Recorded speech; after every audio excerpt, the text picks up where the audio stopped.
어도비 애프터 이펙트 CC 2020 입문자 강의를 시작하겠습니다.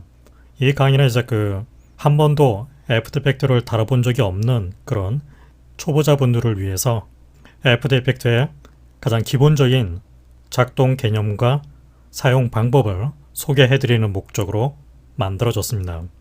아무래도 이제 초보자를 위한 강의이다 보니까 강의가 진행되는 이제 전반적인 수준은 가장 기초적이고 전반적으로 약간 느린 스피드로 진행이 될 것입니다. 이미 이제 애프터 이펙터가 어떤 역할로 쓰일 수 있는지는 아마도 대부분 알 거라고 생각을 하는데, 그래도 좀 더 이제 더 정보가 필요하다면은 제가 지금 보여드리고 있는 이제 이 링크 주소로 이제 이동을 해보게 되면 바로 애프터 이펙터가 어떤 역할로 쓰일 수 있는지를 여러 가지 정보를 얻을 수가 있습니다.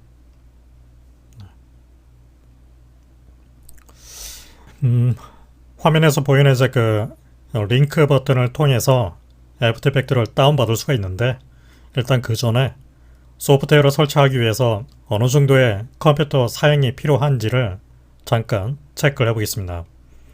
다시 이제 제가 보여드리고 있는 이제 이 링크 주소를 통해서 페이지로 이동을 해보게 되면 바로 다음과 같이 실행을 위해서 필요로 하는 컴퓨터 하드웨어 환경에 대한 기본적인 내용이 나와 있습니다.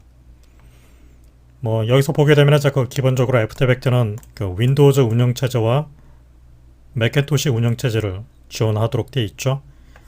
저는 이 강의는 국내 유저의 대부분이 현재 윈도우즈 컴퓨터를 쓰고 있기 때문에 이 윈도우즈를 토대로 해서 모든 강의를 진행할 생각입니다. 윈도우즈 컴퓨터가 갖고 있는 제 기본적인 사양을 보게 되면 메인 CPU가 갖고 있는 프로세서라든가 또 운영체제, 램, GPU 등등 필요로 하는 요건들이 있습니다. 저 같은 경우는 지금 이제 출시가 된 지 5년이 좀 지난 좀 오래된 컴퓨터를 사용하고 있습니다. 사실 이제 좀 오래된 컴퓨터라고 해도 기본적인 입문을 하고 동작을 하는 데 있어서는 아무런 문제가 없습니다. 다만 여러분들이 만약에 이제 좀 더 해상도가 큰 어떤 영상이라든가 이미지를 가지고서 뭔가 모션 그래픽, 시각 효과를 만들어내야 된다면 아무래도 더 빠른 CPU나 그래픽 카드, 또 더 많은 메모리가 필요로 하게 될 겁니다. 좀 필요로 하는 기본 요건을 보게 되면 일단은 인텔 계열의 프로세서로 되도록이면은 이제 멀티코어, 즉 하나의 CPU 안에 여러 개의 이 물리적 코어가 들어가 있는 쿼드코어라든가 6코어, 8코어, 다중 코어를 가지고 있으면 있을수록 여러분들이 이제 다양한 성격의 그래픽 작업을 하는 데 있어서 속도적인 이점을 얻을 수가 있습니다. 당연히 이제 클럭 스피드가 빠르면 빠를수록 계산 속도가 빨라지는 거니까 당연히 더 좋겠죠.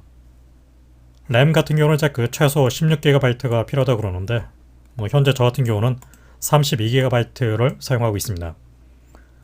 그래픽 카드 같은 경우는 보게 되면 VRAM이 최소 이제 2GB 이상이 필요로 하게 되고, 엔비디아 그래픽 카드를 쓰고 계신 분이라고 그러면 430.86 이상의 드라이브 버전이 이미 설치가 되어 있어야 됩니다. 역시 이제 저 같은 경우에는 출시된 지 좀 오래된 엔비디아 GTX 780 그래픽 카드를 쓰고 있고, 그래픽 램은 한 6GB 정도 장착이 되어 있는 상태입니다. 요즘에 출시된 지 얼마 안 된 그런 컴퓨터를 쓰고 계신 분이라고 그러면 제가 보기에는 실행 조건에 크게 문제는 없을 겁니다. 하드디스크 공간은 5GB 이상의 설치 공간이 필요하다고 나와 있는데, 여기서 이제 중요한 점이 디스크 캐시를 위한 추가 공간이 대략적으로 10GB 정도 권장이 된다고는 하지만은 이것은 어디까지나 어떤 최소 요건으로 제시가 되어 있는 거고, 실제로 여러분들이 이제 해상도가 크고 러닝 타임이 긴 비디오를 작업하실 때는 더 많은 용량이 필요로 하게 됩니다. 특히 하드디스크라든가 SSD 또는 M2 이런 디스크가 속도가 빠르면 빠를수록 전반적인 작업 스피드가 작업 효율이 증가하기 때문에 가능한 속도가 빠른 디스크를 사용을 해 주십시오.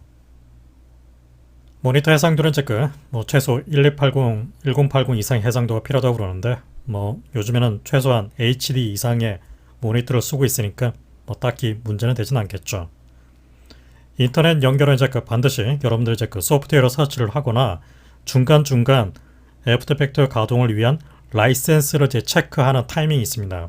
그걸 위해서는 인터넷으로 반드시 어도비 서버 측하고 연결이 돼 있어야 됩니다. 물론 이제 인터넷 연결이 끊어져 있는 컴퓨터에 이제 설치를 해서 실행을 시킬 수는 있긴 하겠지만 향후 이제 라이센스 체크 문제라든가 또는 새로운 업데이트 버전이 나왔을 때 조금 문제가 생기겠죠. 마지막으로 이제 운영체제 부분은 윈도우즈 10 이상 64비트, 현재는 지금 32비트 윈도우즈 운영체제를 지원하지 않습니다. 당연히 이제 아예 설치 자체를 할 수 없기 때문에 유의해서 확인을 해 두셔야 됩니다. 윈도우즈 10 이상의 64비트 버전으로 최소 1703 이상의 버전이 필요하다고 나와 있습니다. 여러분들 쓰고 있는 윈도우즈 10이 문제가 없다고 그러면 일단은 이 세부 버전을 확인을 해둬야 되는데 키보드 상에서 이 윈도우 키와 영문자 I 키를 동시에 누르게 되면 윈도우즈 I 키, 그럼 이렇게 윈도우즈 설정 인터페이스가 나타나게 되죠. 이 중에서 시스템 쪽에서 보게 되면 하단 쪽에 보게 되면 이제 바로 정보 부분이 있습니다. 이를 통해서 이제 여러분들이 설치가 되어 있는 윈도우즈의 구체적인 정보를 확인할 수 있습니다. 윈도우즈 사양 쪽에 보게 되면 버전이 1903으로 현재 표기가 되어 있죠. 따라서 1703 이상의 버전이니까 실행하는 데는 아무런 문제가 없겠죠.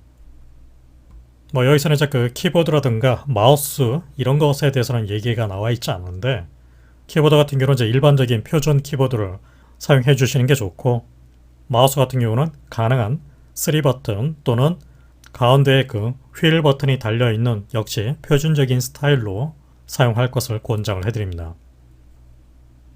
맥에서 이제 작업하시는 분들은 이제 이 맥킨토시 컴퓨터의 기본적인 사용을 역시 같이 체크를 해줘야 되겠죠. 저는 여기서 윈도우즈를 가지고서 작업할 생각이니까 이제 윈도우즈에서 설치를 하고 기본적인 가동 테스트를 해보도록 하겠습니다. 네, 그러면은 애프터 이펙트를 한번 설치를 해보죠. 이미 이제 애프터 이펙트 CC 2020 버전이 설치가 되어 있다면은 이 과정을 그냥 건너뛰시고 그 다음 단계로 진행해 주시면 됩니다. 네.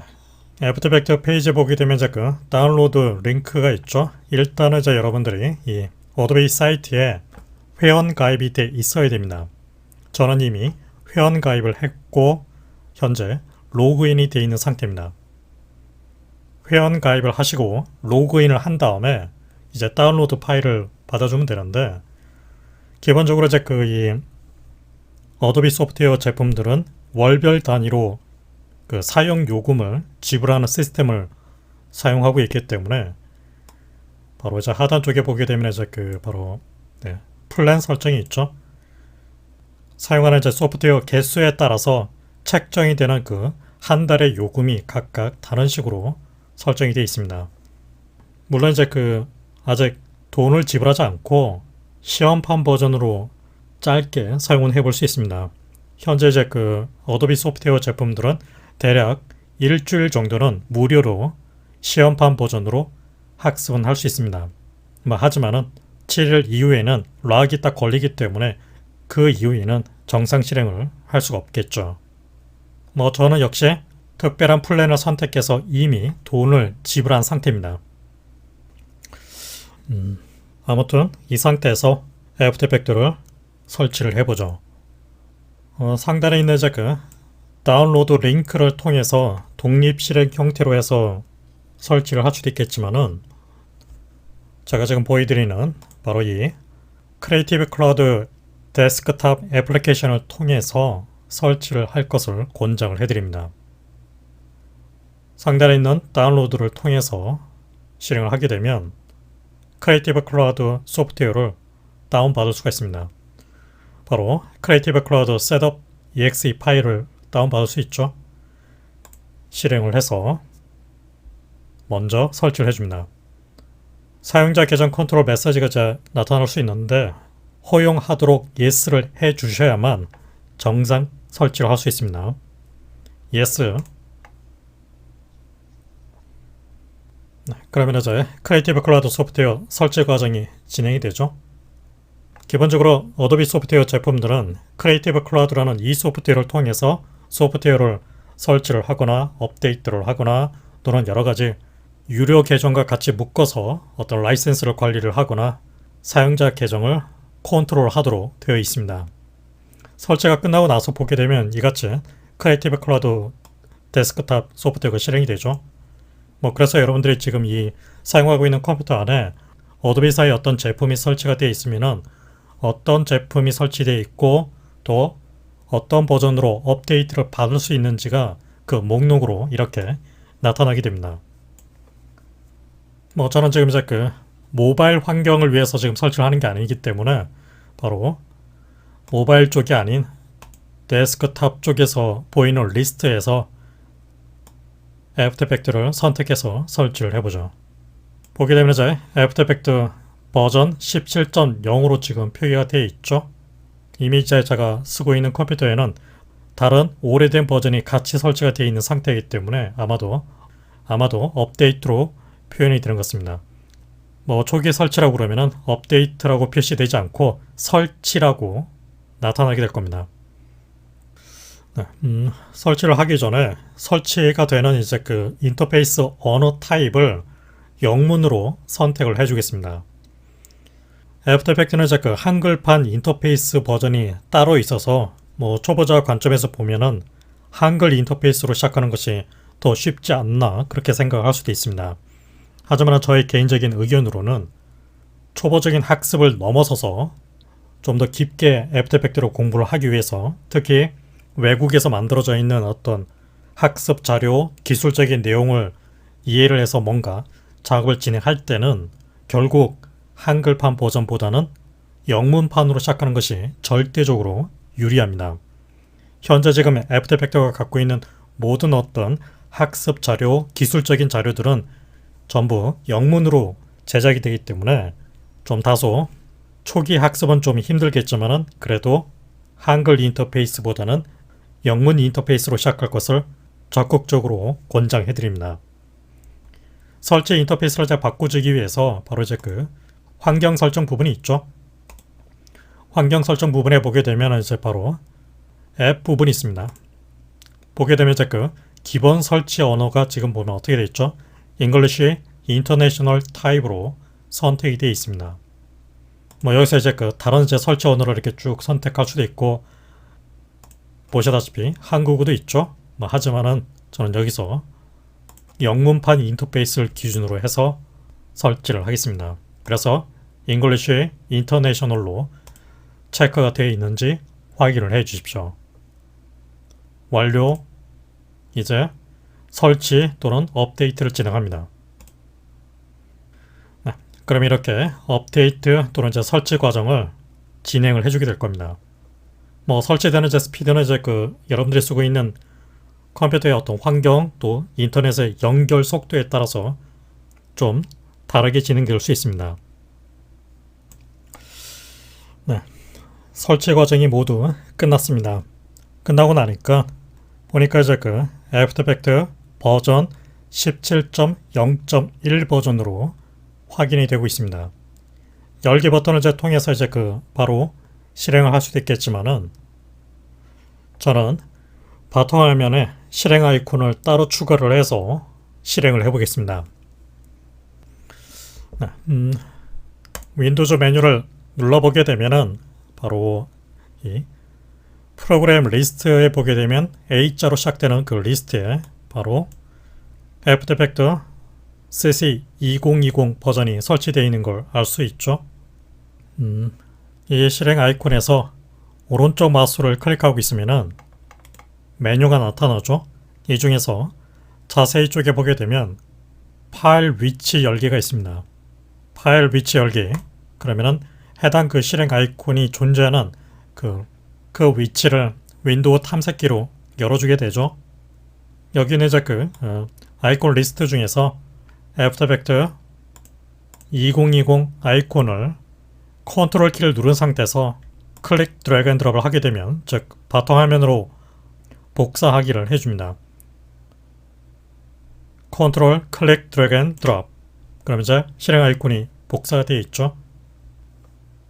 이제 이 아이콘을 더블 클릭을 해서 최초 실행을 한번 해보죠.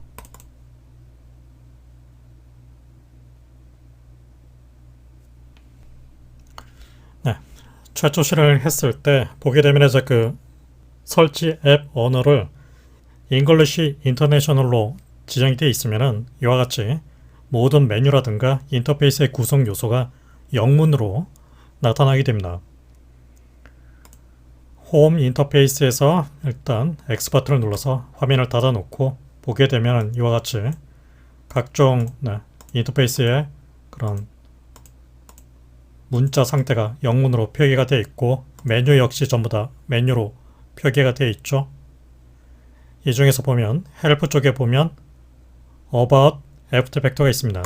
클릭을 했을 때 지금 실행되는 구체적인 버전이 버전 17.0.1 버전입니다.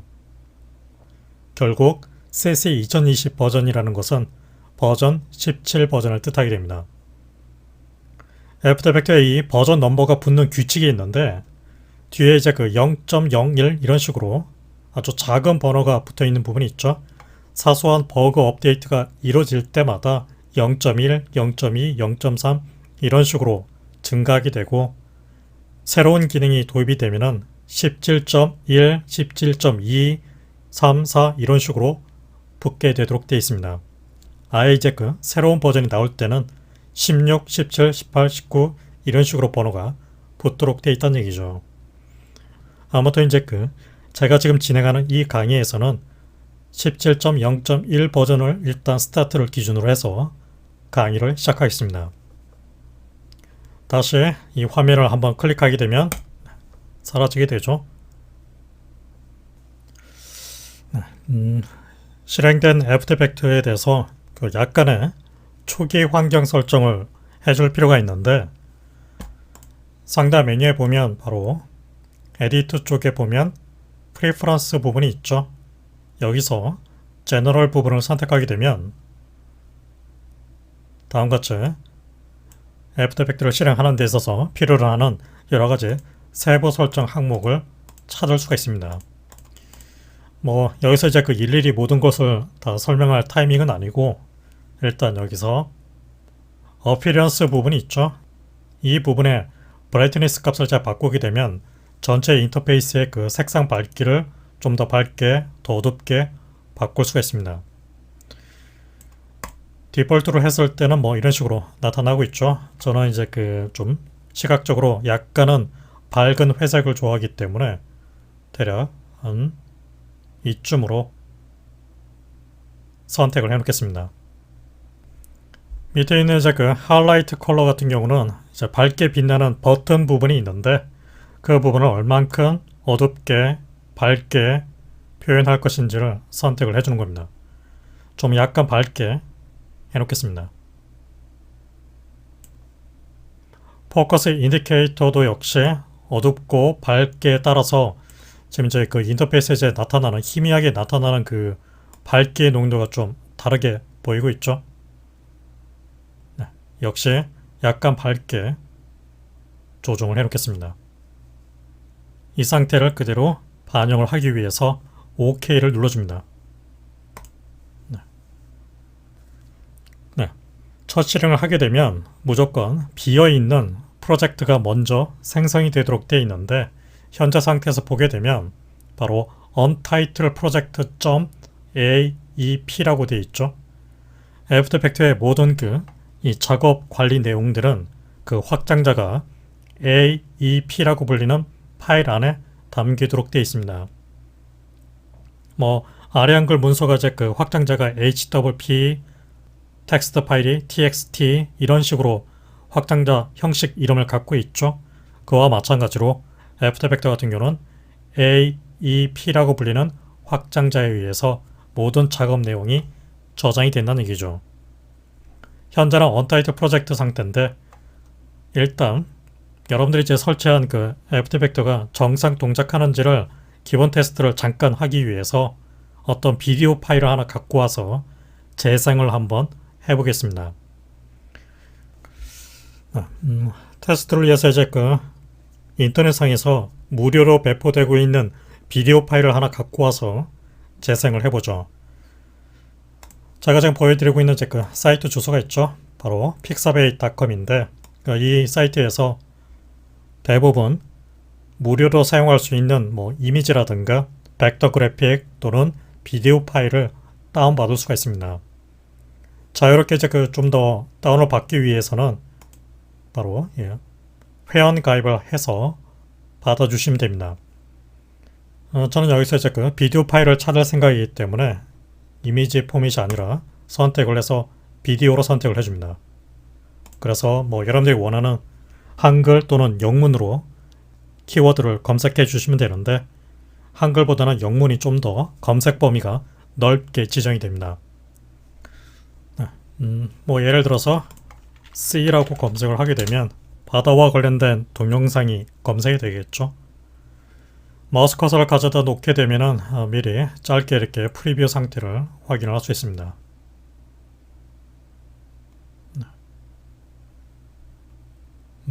저는 여기서 바로 이 비디오 파일을 선택을 해서 클릭 그러면은 다운로드 링크를 얻을 수가 있죠.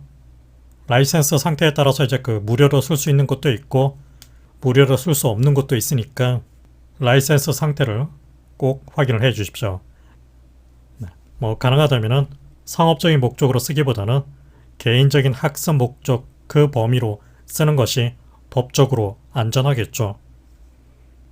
해상도가 보니까 1920, 1080 러닝타임이 대략적으로 13초 정도, 미디어 포맷은 mp4 형식이라고 나와 있습니다. 다운로드 버튼을 클릭해서 보게 되면 이제 여러 가지 해상도를 선택할 수 있는데 저는 최고 해상도로 선택해서 다운로드.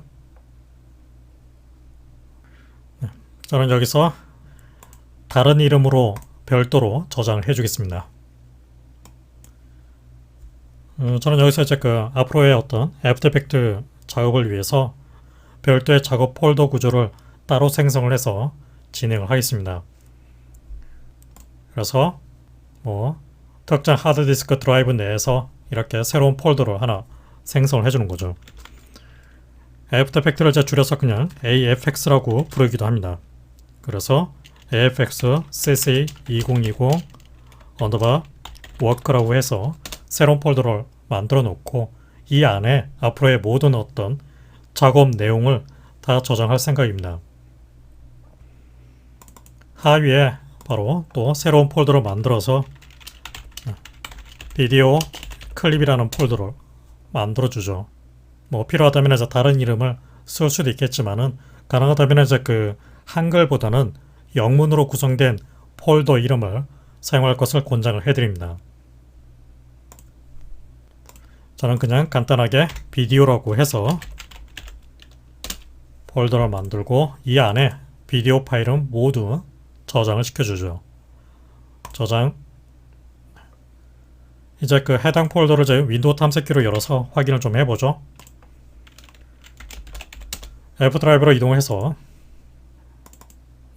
파일이 저장이 되어 있죠. 이제 이 파일을 애프터 이펙터의 그 프로젝트 쪽에 있는 이 패널로 선택을 해놓고 윈도우 탐색기로부터 파일을 클릭 드래그 앤 드롭을 해서 가져다 놓습니다. 그럼 이제 자동적으로 임포트라는 과정이 진행이 돼서 파일이 들어와 있죠. 뭐 이렇게 할 수도 있긴 하겠지만은 다시 선택해서 키보드 상에서 딜리트 키를 눌러주게 되면 해당 파일 목록을 지워주게 됩니다. 파일을 삭제한 게 아니라 작업 리스트에서 그냥 없애버린 겁니다. 파일 메뉴에 보게 되면은 바로 임포트 메뉴가 있죠. 이 중에서 보면 바로 파일이 있습니다. 임포트 기능 같은 경우는 이제 바로 단축키가 Ctrl I 키로 배정이 되어 있죠. 그래서 Ctrl I 실행을 하게 되면 바로 임포트 창이 나타나게 되고, 여기서 F드라이브 엔터, 아까 다운받았던 파일을 찾아서 임포트를 해주게 되면 똑같이 프로젝트 리스트 상에서 해당 비디오 파일을 가져올 수 있습니다. 그러니까 이 과정을 바로 임포트라고 합니다.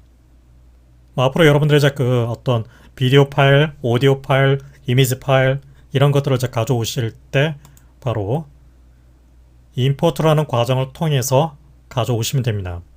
뭐 착각하면 안 되는 것이 오픈이 아닙니다. 네. 아무튼 이제 이 비디오 파일을 지금 이제 선택했을 때 작게 이제 그 썸네일 상태로 보이게 되죠. 이 파일이 제대로 재생이 되는지 확인을 하기 위해서 새로운 컴포지션을 생성을 해줘야 됩니다. 보게 되면 이제 그 컴포지션을 만들기 위해서 New Composition from Footage 또는 상단 컴포지션 메뉴에 보면 역시 New Composition 메뉴가 있죠. 여기서 이제 그 저는 어떻게 할 생각이냐면은 바로 임포트를 한 이 파일이 갖고 있는 가로 세로 해상도 그 러닝 타임에 알맞게 자동 세팅이 되어 있는 컴포지션을 만들어 줄 생각입니다. 그래서 그걸 위해서 어떤 비디오 클립을 선택을 한 다음에 아래쪽에 있는 이 작은 Create New Composition 버튼 쪽으로 비디오 파일을 선택해서 클릭, 드래그 앤 드롭을 시킵니다. 정확하게. 그러면은 바로 선택했던 그 비디오 클립이 갖고 있는 가로 세로 해상도와 러닝 타임에 맞게끔 자동적으로 컴포지션 세팅을 해주게 됩니다. 보게 되면 이제 그 새로운 컴포지션이 만들어져 있죠. 드래그를 해서 크기를 키워서 보게 되면 이런 부분을 보게 되면 이렇게 비치 7262라는 이름으로 되어 있고 타입을 보게 되면 역시 이렇게 컴포지션이라고 쓰여져 있습니다. 애프터 이펙트 내에서 이제 어떤 그 모든 모션 그래픽, 비디오, 영상, 특수 효과 이런 작업을 진행하게 되면 작업이 이제 진행되는 기본 구조는 바로 컴포지션이라는 구조 안에서 이루어지도록 되어 있습니다. 반면에 이제 그 아까 제가 사용했던 비디오 파일은 타입이 보게 되면 AVI로 되어 있죠. 그래서 정확하게 지금 자기 자신이 작업하고 있는 그 해당 파일, 해당 소스가 구체적으로 어떤 타입인지는 잘 구분해서 시작을 해줘야 되겠죠. 아무튼 이제 그 새로운 컴포지션이 만들어지게 되면 그 컴포지션은 이렇게 밑에 열리도록 되어 있습니다. 열려있는 상태인데 앞에 있는 X 버튼을 클릭하게 되면 다시 닫히게 되죠. 하지만 다시 해당 컴포지션을 더블 클릭을 하게 되면 다시 열리게 되죠. 이 상태에서 해당 그 컴포지션이 이렇게 선택이 되어 있는 상태, 바깥쪽에 보게 되면 이제 그 밝은 하늘색 테두리로 선택이 되어 있죠. 이런 식으로 클릭할 때마다 어떤 인터페이스가 이제 선택이 되어 있으면은 해당 인터페이스는 테두리 색상이 밝은 색으로, 밝은 하늘색으로 표시가 바뀌도록 되어 있습니다. 밑에 있는 이제 그 컴포지션을 선택해서 여러분들이 쓰고 있는 키보드 상에서 스페이스바를 누르게 되면 바로 해당 그 비디오 파일을 이렇게 재생을 시켜주게 되죠. 다시 스페이스바를 스탑하게 되면 바로 멈추게 됩니다. 기본적으로 애프터 이펙트에서는 컴포지션이 가지고 있는 어떤 화면의 내용을 재생하거나 재생 정지를 할 때 스페이스바를 쓰도록 되어 있습니다. 그리고 현재 보게 되면 이제 이 하늘색 라인 부분이 있죠. 바로 이 부분을 타임 인디케이터 또는 플레이 헤드라고 하게 되는데 지금 이 플레이 헤드를 선택해서 드래그를 해주게 되면 그 선택에 따라서 화면에 비디오 영상이 갖고 있는 시간 위치가 달라지게 되죠. 키보드 상에 있는 그 홈키를 누르게 되면 바로 컴포지션의 시작 타이밍 위치로 재빨리 이동을 시켜주게 되고 엔드키를 누르게 되면 끝 지점으로 이동을 시켜주게 됩니다. 홈, 엔드, 홈, 엔드, 홈, 스페이스바. 스페이스바를 이제 누르게 되면 이제 붉은색 라인이 나타나게 되죠. 실제로는 이제 이 붉은색 바가 현재 실행되고 있는 시간 위치를 뜻하게 되고 다시 스페이스바 그러면은 그에 따라서 플레이 헤더가 실제로 이동돼서 그 타임 위치가 결정이 되는 걸 알 수 있죠. 현재 그 이동되어 있는 그 시간 위치 값은 바로 여기 있는 타임 코드 값을 통해서 알 수가 있습니다. 기본적으로 이제 그 콜론 형태로 해서 4개의 정보가 숫자 정보가 표현이 되어 있죠. 첫 번째는 시간, 두 번째는 분, 세 번째는 초를 뜻하게 되고 마지막 것은 프레임 넘버를 뜻하게 됩니다. 따라서 현재 그 플레이 헤더가 있는 그 시간 위치는 4초 16프레임 위치에 있다는 뜻이죠. 다시 홈키 그러면 어떻게 되죠? 네. 스타트 위치니까 0시간, 0분, 0초, 0프레임 위치가 되겠죠. 엔드키 12초 22프레임이라고 표현이 되어 있죠. 그에 따라서 타임 코드라고 불리는 그 값이 다른 시간 값을 보여주는 걸 알 수 있습니다. 해당 인터페이스에 보게 되면 이제 그 시간 위치를 표현해주는 숫자가 쓰여져 있죠. 01S, 여기서 S의 의미는 바로 세컨드, 1초, 2초, 3초, 4초를 뜻하게 됩니다. 아무튼 이제 그 제가 지금 갖고 온 비디오 파일을 보니까 일단은 문제없이 재생이 되는 것 같습니다.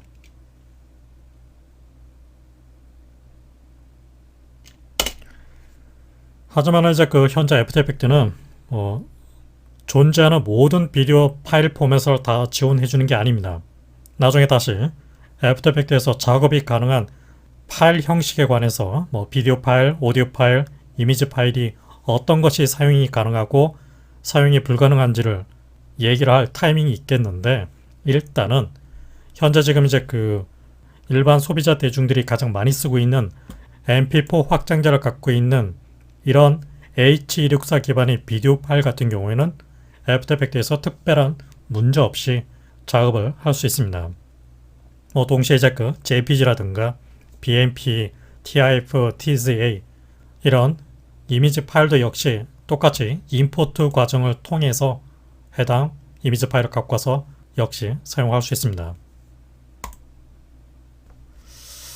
네, 현재까지 그 작업이 되어 있는 상태를 저장을 해주죠. 모든 작업된 내용은 AEP 확장자를 갖고 있는 프로젝트 애프터 이펙트 프로젝트 파일로 저장이 된다고 얘기를 했습니다. 파일 메뉴 쪽에 보게 되면 바로 세이브 기능이 있죠. 단축키가 Ctrl S 키입니다.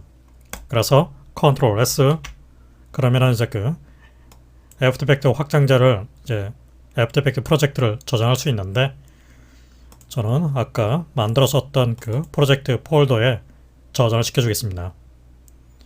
여기서 이름을 그냥 이렇게 C 로고 워크 V01 그리고 확장자는 .aep 밑에 보면 파일 형식이 애프터 이펙트 프로젝트로 되어 있죠. 그러니까 이 상태로 해서 작업 내용을 저장을 시켜줍니다. 세이브. 그럼 이제 저장이 되어 있는 상태를 확인할 수 있죠.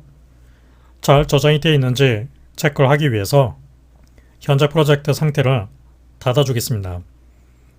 파일 메뉴에 보게 되면 클로즈 프로젝트가 있죠.